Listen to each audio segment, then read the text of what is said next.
Creation Nation of bakers and bakerettes. How's everyone doing? I hope you guys are having a wonderful day. Because you know your girl Cassie, as I always say, I count it all good, and you know I'm having an awesome day. Right? So, this isn't going to be a bake. Of course it'll be a no bake. It's so hot. And I had a taste for this. I haven't really made it in a while. But it's just like a chia pudding. I usually make them, and I have, you know, about 6 or 7 stored away in my refrigerator, and I just grab them. It's a nice snack. So I'm going to make a chia pudding, and I start off with just your mason jar. This is a 1/2 pint size. It's which I usually make mine in. And you need your chia seeds. And I use the chia seeds. These are natural. This is by House Delights. These are really good. I like these. And I use my, this is going to be the Meadow Wildflower Raw Honey. I'm going to use this. And you can use whatever milk you would like. Now, if you don't want to use honey, you can use whatever sweetener you would like. You can use guava. Whatever it is that you have on hand that's a favorite sweetener of yours, you can use that. Milk, you can use goat's milk, 2% milk, whole milk. I'm using organic whole milk. You can use coconut milk, almond milk, soy milk, oat milk, you know, whatever milk that you have. It'll work. All right? So let's get started. So what you want to do is you want to measure out 2 tablespoons of your chia seeds. And you're just going to place these in your 1/2 pint mason jar.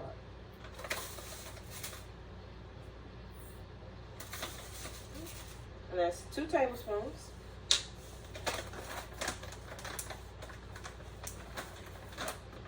Then you would like to add 1 tablespoon of honey. And of course, it's always better to use local honey. But if you can't find local honey, you can use whatever honey it is that you purchase. 1 tablespoon.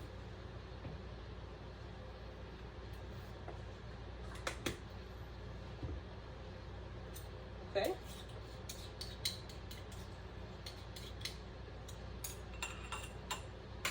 And then you will need to add a 1/2 cup of the milk of choice.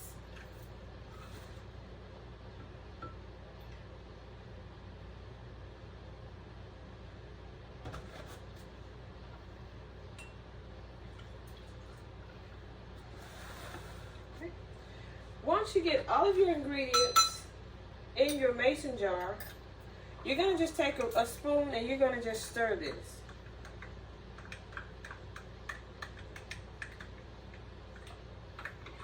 If I was making 6 1/2 pints, I usually would do it in a bowl, mix everything up, make a bulk mixture, and then I use my whisk and like whisk it. Or you can use a blender. But I'm only using making 1 jar, so you just take your spoon and you're going to just stir this until you don't have any clumps.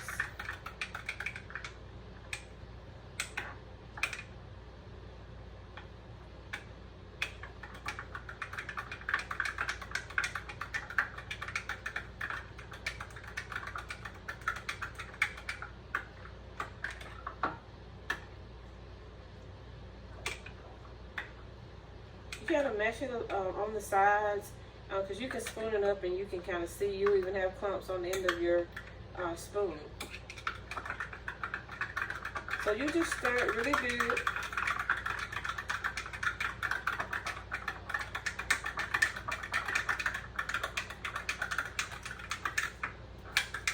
And you can see the chia seeds are suspended because they're not mixing. This is not a homogeneous mixture. It is going to be more like a colloidal. It's more of a suspension, where the seeds will be evenly distributed and suspended in the milk. Okay? All right, so once you get everything mixed and stirred well, and as you can see, when I pour, the seeds pour right off of the spoon.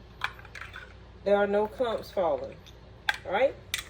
So now I'm going to allow this to sit for roughly about 3 minutes. You're going to let it sit for 3 minutes. And after the 3 minutes, we'll move to the next step. So grab your refreshing drink and stay tuned. I'll be back in the blink of an eye, but 2 to 3 minutes to me. And we'll move on to our next step and see what we need to do. So stay with me. All right, bakers and bakerettes. This is what our chia pudding in the making looks like. Okay? As you can see, the chia seeds are all evenly distributed. You can see them even when I stop stirring. You can see the little seeds. Okay? And when I pour it, this is what it pours like. All right. So you see all the tiny little chia seeds, right? So now you want to give it one last stir, and you're just making sure that everything is well mixed. And this is a very healthy treat, very simple to make, as you can see, very quick, 5 minutes or less. That including measuring everything out. Right? So now, what we're going to do is we're going to take our chia pudding and we're going to place the lid on it. And I just do mine finger tight. Then we're going to place this in the refrigerator, and you have options. You can place it in the refrigerator for 2 hours, check it, and see if it's at the consistency that you would like, and then you can serve it. You can eat it. Or you can leave it in the refrigerator overnight, and then tomorrow it'll be, like, you can have it for breakfast, you can have it as a brunch, you can have it as a midday snack, evening snack, whatever you would like. As I said, I'm only making one, but most of the time I'll make about 6, 7, 8, sometimes 12, just depending. And I will have them in the refrigerator, and these are like go-to. So now I'm going to place it in the refrigerator, and I'm going to leave mine in the refrigerator for 2 hours. I will pull it out, and I will allow you to see what it looks like. And then I will leave it overnight, and I'll pull it out, and I'll let you see what it looks like after it's been in the refrigerator overnight. All right?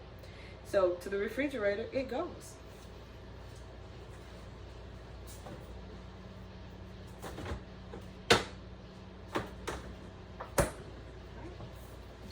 All right, guys.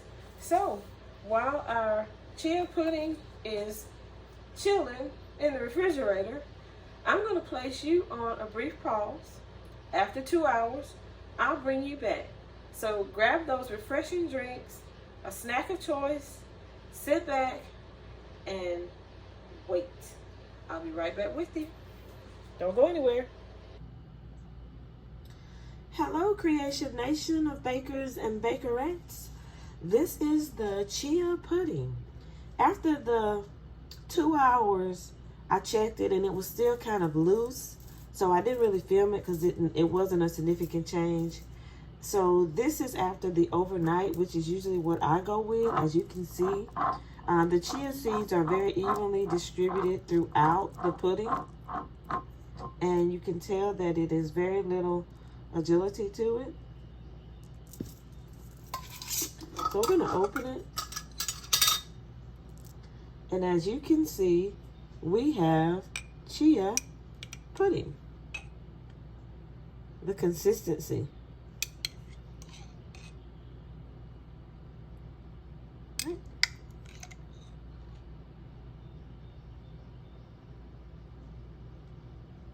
Alrighty. So as you can see, we have a very healthy treat. Right. So that concludes the prep or the no-bake, however you would like to classify it, of the chia pudding. barely a 5-minute prep, and then just simply place it in your refrigerator and allow it to chill overnight. And you have a very healthy treat for breakfast, brunch, lunch, dinner, anytime. So thanks guys for coming along with me on this very simple prep of the chia pudding. Greatly appreciate it. As always, let's give the gift that keeps on giving, which is positivity. Stay focused, motivated, encouraged, inspired, and enlightened, so that those are the traits and gifts that you pass on to others. Greet everyone with a warm smile and a gracious hello, because we just don't know what trials, tribulation, toils, burdens people carry on their shoulders from day to day. So let's stay positive, let's share positivity, and I will see you guys on the next one. As always, thank you for allowing me to share my space with you. Allow me to bake, no bake, prep, cook, DIY, and apothecary your day my way. Be blessed.